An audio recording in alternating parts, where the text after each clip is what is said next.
Hello and welcome to ETAuto. The global automotive industry is becoming increasingly more interesting, exciting, as well as challenging with all the new megatrends taking shape, gathering more pace. And on top of that, there is another layer now which is influencing the industry, and that is the tariffs and all the different geopolitical developments happening across the globe.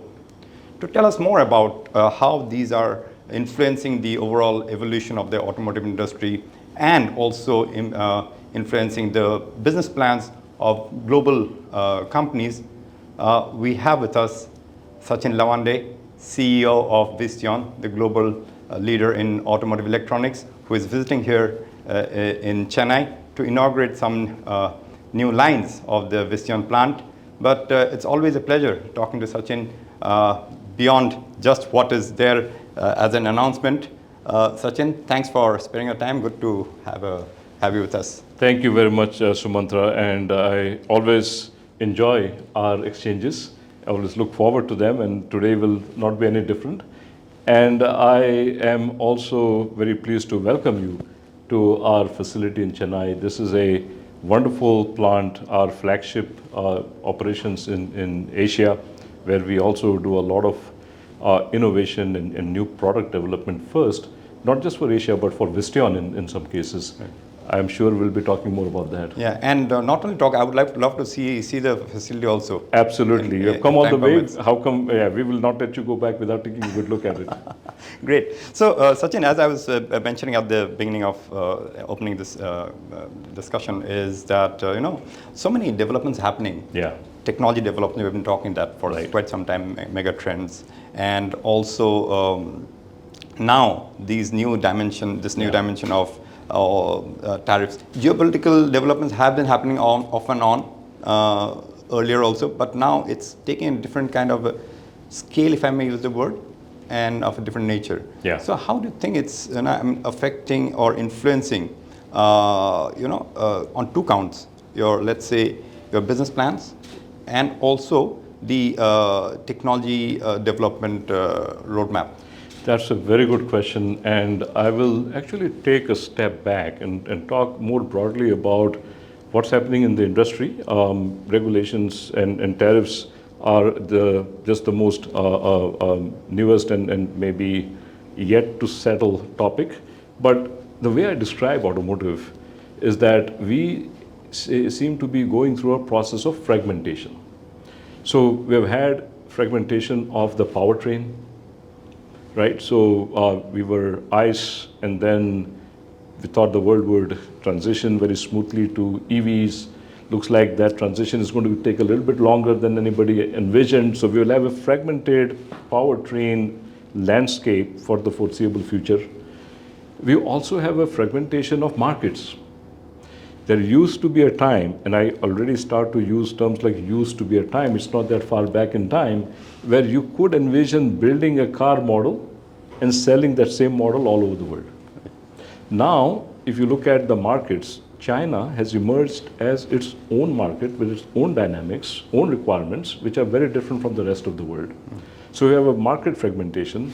Then you have a lot of geopolitical things that are forcing a change in the supply chain.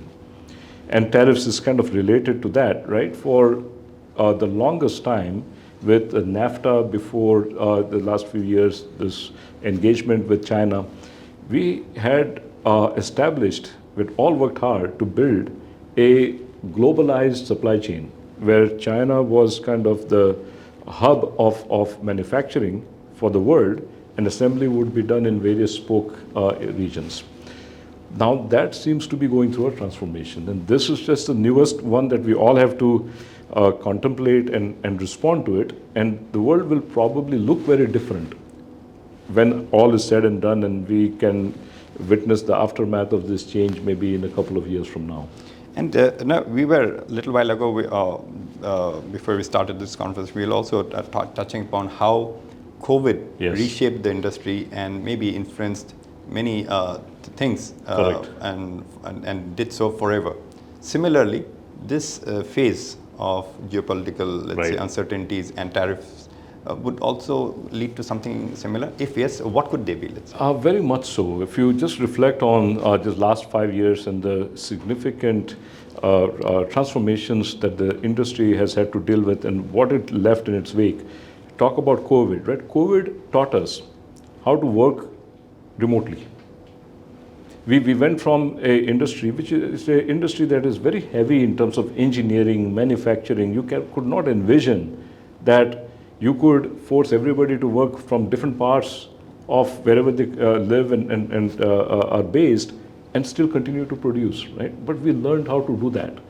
Then came the semiconductor crisis where all of a sudden the deep supply chain, any disruption anywhere could result in shortages and disruptions to production. We learned how to overcome that as well. And now the similar situation with tariffs where we used to have in many cases 0% tariffs, which are now going to be much more than that. That has significant impact ultimately to the cost of making the part or the car and ultimately the dealer price. We will have to figure out how to draw the supply lines, bring some of the manufacturing that was tightly integrated perhaps in too few locations in the world and do more of a spreading of that into the regions so that the tariff impact can be minimized. And this is going to have a significant change as well because stretching or redrawing supply lines isn't easy because not all parts of the world are equipped to be able to handle that. Among other things, it will only become more complex. More complex and will also require more investments. And this is an interesting topic also for India, which is where we are at right now. And India has, I think, a very important role to play in automotive as the tariff situation develops. I'm sure we'll talk more about it. Yeah, and I was just about to come to that. India's role and in let's say in the overall scheme of things of a large organization like say Visteon, would it emerge stronger? Would it remain the same, or how different would it be once the dust settles, as you say? It's very important to just take a moment to recognize where India stands relative to the rest of the world in terms of automotive capabilities. And the first thing I would say here is that if you compare it to, say, where India was as a market 10 years ago to where it is at today, we have made a lot of progress. Big strides have been made in getting the market to look a lot more like global markets. Number two, the local car makers have evolved dramatically in terms of their capabilities over this period of time, right? And what they produce is more and more competitive and comparable to what you see in many parts of the world. So India has made a huge progress already. That's the first thing that I would like to say here. Now for Visteon, we have been promoting the capabilities in India in a much bigger way than many of our peers in this industry. And that's not simply because I come from here. Obviously, the fact that I come from here gives me a slightly better insight into what to expect, the good and the bad, by the way. But there is a lot of good that completely outweighs the bad. So the scalability that India can provide, the scale of operations, especially in engineering capability in India has emerged quite a bit over, again, this last decade or so, and is probably only second to China in terms of software engineering in particular, hardware design, and manufacturing and the rest of the supply chain is yet to follow. So where our attention now is at on India is in response to the tariff, sort of emerging tariff landscape, we have made it our strategy to use vertical integration as one of the tools to offset that. And India represents a very interesting entry point for our vertical integration strategy.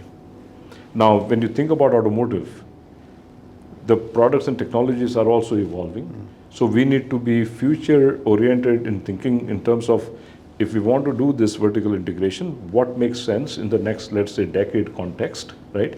And that's where we are starting to invest are on the vertical integration front in building capabilities and also driving some technology transfers from other parts of the world to equip ourselves with the most competitive capabilities. Right.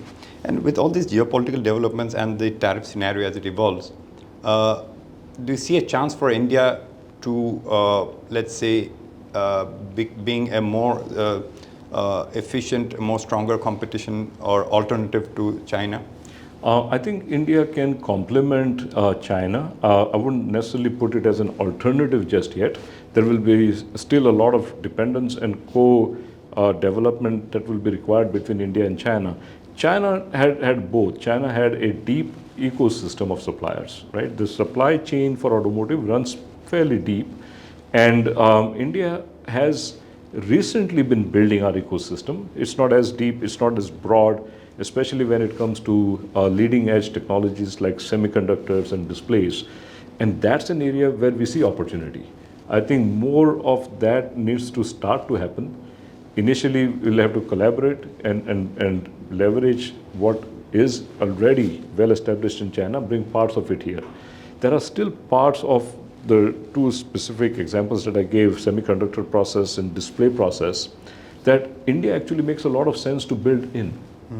There's still a lot of manual labor required, and it's a manual labor with a higher degree of sophistication that you cannot necessarily get in many parts of the world. But India does offer that. So when you talk about the back end of semiconductors, the back end of display manufacturing, those are the areas that we are looking at first to bring into India.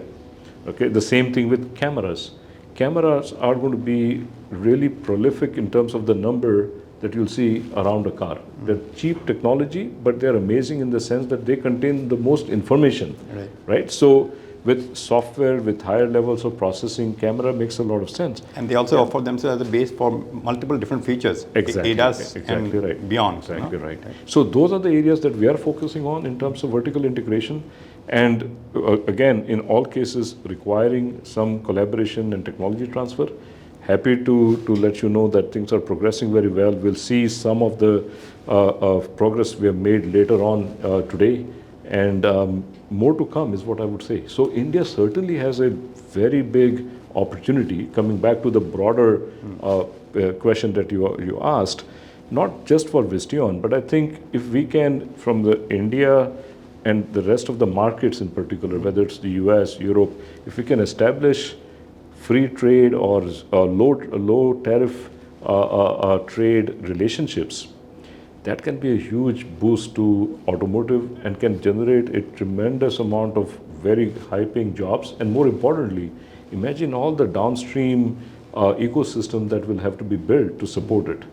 So that's my pitch for especially people in positions of power and decision-making in India to really pay attention to development of electronics for automotive.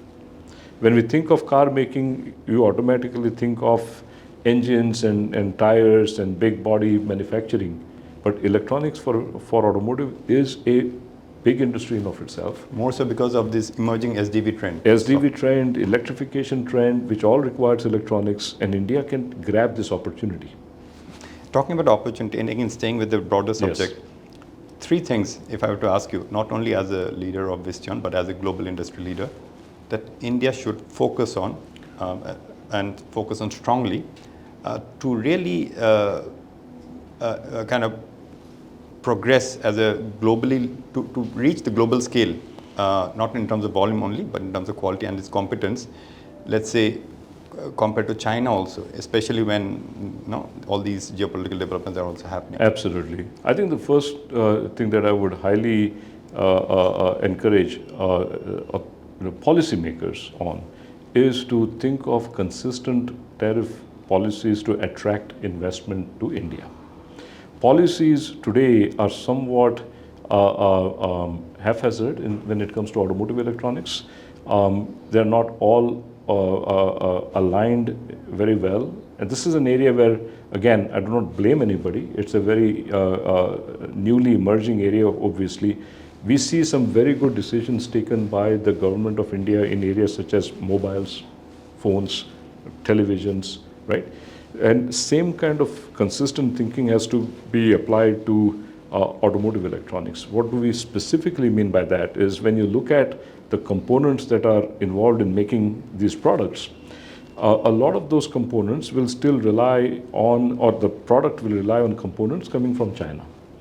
There are many others, and you'll see later on when we walk across to the facility where we are planning to assemble the camera. A simple automotive camera has about 15 different parts that are highly engineered. Of this 15, we only require to import 3 today with the work we have done. The rest 12 we have localized already, right? So now even those 3, the reason we have to import is because the ecosystem isn't there entirely to support us to build those locally, but that's where most of the value is. But if we are still not able to attract that investment, and the reason is the export possibility of those isn't very high currently from India, so investments won't come in, we will kind of get stuck to only doing that level of vertical integration. As we think about the policy holistically, enabling some of these things that come in the way, that could be a very good thing to unlock the full potential. That's what happened in China, and we can learn from that. So it's encouraging to see what has happened so far. We are making the bet that automotive electronics will also follow, and that's why we are leaning in with some investments that we are making. We are not waiting, we are starting to make those investments. So that's the number one thing. Number two, the skills and human resource potential has to follow the technologies. India grew very well with software and software services as kind of the leading technology and industry that pulled everything forward. Now we need to pay more attention to engineering and manufacturing. All of these things that we are talking about really did stretch the capabilities of the people that we have. We had to send them to China for training and so on. But in order for this to scale up, we cannot just do this as a single company alone. And this is also going to be something that has to be promoted more by the educational policy making.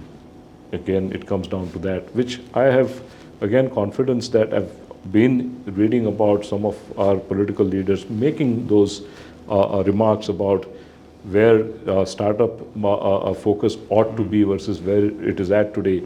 These are all the right discussion points, and I think the outcome of this will be something that will be favorable eventually. And the third thing, and this is something that may be slightly more controversial, is the work culture. At the end of the day, you know, when I used to go to China 15 years ago, right, when none of this geopolitical things and tariffs and so on were even minutely visible in the future, when I would try to engage with China companies, they would often ask us a simple question: are you an 886 company? At first I didn't know. Are you an 886 company. Which means? I did not know that either, and I thought it was some sort of a certification like ISO 9001, right? So I said, no, but let me check what that means, and I'm sure we can be. He said, no, you don't understand. 886 means 8 to 8, 6 days a week. This was 15 years ago. Today, the 886 has evolved to 996. Now, 996 is a 72-hour work week. That is what the industry is doing today. I'm not proposing that we just blindly follow. I'm pretty sure that's not even realistic in India. But there's a big gap between a 40-hour environment and a 72-hour environment from a competitiveness viewpoint, right? So the work culture has to really understand that in order to compete with China, it's not just a matter of investing in the technologies and manufacturing capability and so on. The intensity has to match. Intensity as well. Okay, and when people talk about 996 or whatever it is, it's not expected that you do that 365 days of the year, but when there is work, that's how you work, right? So what's interesting that I find about China is when you go talk to those people there, nobody talks about any vision beyond 2 years. There's almost no discussion about anything roadmap-wise beyond 2 years. Everyone is focused on what will they accomplish in 2 years. What's interesting, and here comes the little bit of a mind bender. In India, a lot of people talk to me about building things within a year. And I often say less than a year is probably unrealistic. 2 years is probably a right time frame to say we can build a high quality product. Less than that, you are being frivolous a little bit and quality will suffer. More than that is non-competitive, right? But India seems to have, at least from the talking point perspective, leapfrogged into less than a year. Our work culture doesn't reflect that, and therefore there is a little bit of a disconnect between where leaders of the industry are versus the work culture versus the technology capabilities. And this has to be thoughtfully managed to a point where, again, it doesn't need to be one where we copy and match exactly what China does, but we have to understand what the implications are and be more competitive than we are. Maybe today. take some leaves of the book, to use an analogy, and Absolutely. while also playing to our strengths, and then propel forward. Right. And our strength has always been the fact that we have a lot of diversity in this country, amazing talent. Unfortunately, a lot of talent has left for better opportunities. So we have to create really well-paying jobs, very good opportunities for the next generation of talent to stay here. I have no doubt that we have enough talent. That's never been a question. And if we get time, I will talk a little bit about some of the things we have done to develop this talent, and early results are extremely encouraging. And remember, last time you mentioned about the Visteon University program, right? Correct. Well, we'll talk about that, but also you touched upon the vertical integration, and which is what you have executed as part of that plan, right? With the inauguration of the new lines. Correct. So why don't we go there and Absolutely. take a closer look, while I also take that opportunity to understand more about display technology from you. Wonderful.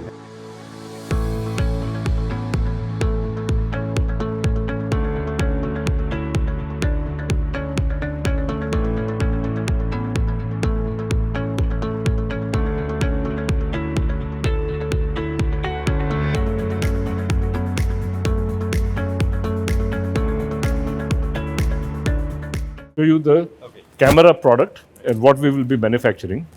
So we have set up the display here where we have the camera assembly, and over here is the backlight unit. Okay, one thing, Yeah, Sachin. yeah. In an earlier conversation, Yes. when you were Yeah. when you were mooting this plan, you said that you wish to be the first automotive Yeah. camera manufacturer in India. Correct. Have you met Achieved target? that. Achieved I believe so. I believe so. We'll be the first to actually have automotive cameras and first to have the backlight manufacturing for displays. So this is the next level of vertical integration in progress here. But coming to the camera, if we can come a little bit on this side, right? A car camera has a few parts that are worth understanding. So, eventually it may look like something like this. This is a camera. Doesn't look like much, right? It's pretty small. That's it. Right. And then maybe, Very well. And this is the size of an automotive camera. right? And there will be a minimum of 6 per car, and more likely going to about 12 per car. Okay, so now to do this, and there's some housing and so on that we can ignore, but you have the lens. So this little thing has minimum of 2 glass lenses and 2 plastic lenses. So it's a lens assembly. And this is what allows Four it. parts in this Small package, right? And then this is the imager. This is the piece that converts the light into to signals, digital signals, right? So basically, if you can imagine, this output of this lens has to fall on this surface that you see here. So lens and imager, and this is kind of going into the package that you see here. Okay, and you can then focus the lens. You can get all of the capabilities that you know with a camera. And then there is a connector. The connector then goes into the infotainment system typically, or an ADAS system. Capturing all these components locally, except Which are the two you mentioned? 1 and 2. These are the two that we are importing. When I say this, we're importing the PCB only. Okay. The rest we do. PCB, this is an 8-layer PCB, correct? Okay. 8 layers, think of it as 8 layers of designs in that smaller package. But doesn't India have this competence? Not 8 layers yet. We go typically in automotive to about 6 layers, correct? Yeah. So 8 layers is the next level. Now this 8 layers requires high density routing. Okay. Okay. So India in mobile space has it, in automotive doesn't. And that's what we will be working on to also bring this in. And I also want us to be able to, as I said earlier, build this one as well. Because the cost is in the chip, the imager, and in this thing. I see. And this needs to be brought down in terms of cost. And the line will be over here, and it will manufacture 1 million cameras A year. Okay. Right? But again, if you require 6, Yes. that's not going to be enough. Yeah. So we'll need to expand this. But we'll start with this particular So line. for these, Yeah. For this line, how much of additional investments have you made? So the total investment in equipment is about 2 million per line. Okay. Which, as we want to add more, the 2 million is one thing. The clean room is another. Right, we are, as I said, running out of space here, so we'll need to find a separate facility somewhere as we grow. Now, these cameras, mind you, are used for surround view. I see. ADAS cameras are slightly different, so that's the next level of technology that we will be developing as well. Right. Okay, so this is done together with a Chinese partner, and we're in the process of the technology transfer. Now, Yeah, and an extension of this would be your ADAS cameras, system, right? correct. ADAS cameras first and then the system. Okay. We're kind of developing those things in parallel. We can also, like this surround view, see, we have our own software. So we can also bundle the software along with the hardware. So as a car maker, you don't have to work with separate entities. Someone provides the camera, which is what is today the case. You provide the camera, someone else provides the hardware. Third company does the surround view software. Everywhere you have to pay, and the integration is what results in quality like this. So by taking the end-to-end approach, we can reduce the cost to the car maker and improve the quality. So, Okay. so this Yeah. one, this is the facility for camera and the backlight unit. Correct. And we're doing it both here. Think of them as pilots, right? Both will not have the capacity we need ultimately. But we have to learn the technology first. So this is that process. So now this is where the backlight is, okay? So this effectively is the backlight. As I mentioned, light source, right? And then the panel which acts as a light filter. This is the light source. And the light source consists of some LEDs that are at the edge of the panel. And now here comes the real art. Those LEDs, which are white LEDs generating white light, you have to diffuse that light uniformly across the whole area, as if there are bulbs everywhere, which is not the case. So you have light guides. So to make the light guide itself is a lot of challenging manufacturing. I see. Okay, everybody said to us initially, you cannot do it in India. This team has taken up the challenge to make it in India. I see. Okay, then you have all these films. So you have to diffuse the light, right? So that light can be uniformly diffused. So you have diffusing films. Right. Okay, then the color, the so-called AGF filters, which are, as I said, that's what then creates the color. Okay. So initially, obviously, we'll be buying, most of the filters are made in Japan, Japanese companies, and they have had many, many years of depth of expertise. This probably won't be designed in India anytime soon. We'll still probably be manufacturing or importing it from there. But we can do the rest of the thing. So this is the ultimate final product. right? Backlight, optically bonded to the panel, final product. So Yeah. talking about this, Yeah. let's say, the infotainment system or the display. Yeah. India is a significant market for you in this In India last year as a market um, uh, was about I would say 7-8% of the total revenues. This stood at 3.87 exactly, and this year has the potential to be about 10% of our revenue. So now India is emerging as a interesting market, and most importantly, in the next 3 to 4 years, not even 5, I believe India will surpass China for us, which currently stands at about $600 million, that would right? be 15%, right? So let's say about 13 to 15%. So that's our aspiration. That should be around that much, ideally between 12 to 15% of our revenues we expect from India. Now, what's a interesting growth opportunity which is starting to come together as a strategy is the two-wheeler market. which you're not playing in currently. Currently, it's a very small portion of our business. Globally, it's about 2 to 3% of our revenue. Our goal is to make it about 10% of our revenue. And we're starting to make a lot of traction. So what's happening is the same trends that we have been observing in passenger cars, electrification, right? Once you have a battery, you can bring more electronics. We are starting to see larger displays come in, 5 inches, 7 inches displays, right? So all of the same products and technologies that we were building for four-wheelers, a version of that is coming into the two-wheelers. Oh, I see. Okay, that's great. Yeah. So, globally, if I'm not Yeah. wrong, Visteon's share in the display, automotive display is about what? 16, 17? 16%. 16% or so. Yeah.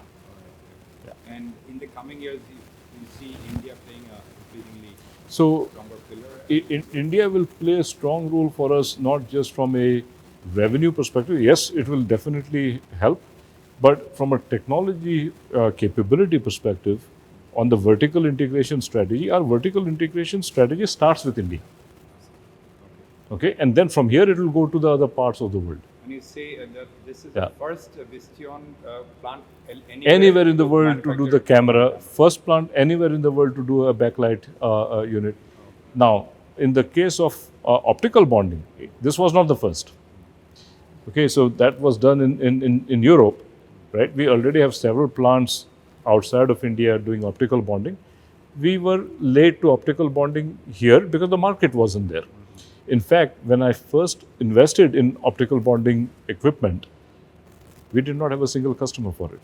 We took a bet, a strategic bet. Everybody was questioning, should we not? I said, if we do not, we cannot always wait until everything is very clear, right? We have to connect the dots and see where is it headed.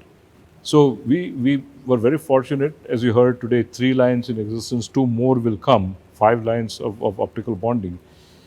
Then we will go into that joint venture with a Chinese company for doing the back-end assembly of the panels themselves, right? Which will bring in a lot more of that content into India. Today, nobody does that either. As I said, so slowly we start to see the technology capability of India lead the rest of the world. That is, and I'm not doing that because I'm from India. The environment is such that India is the right place to do it. And the joint venture Yeah. you mentioned, this is the first one which Yeah. is in the making. Correct. And by when do you plan to kind of wrap it up? And, By the end of this year, it should be in operation. and are Yeah. you looking at any further joint ventures? We are looking at expanding that to outside of India. Okay, but that joint venture will also be the first of its kind in the industry. Nobody has done in the industry this kind of a joint venture. Not just in India, anywhere in the world.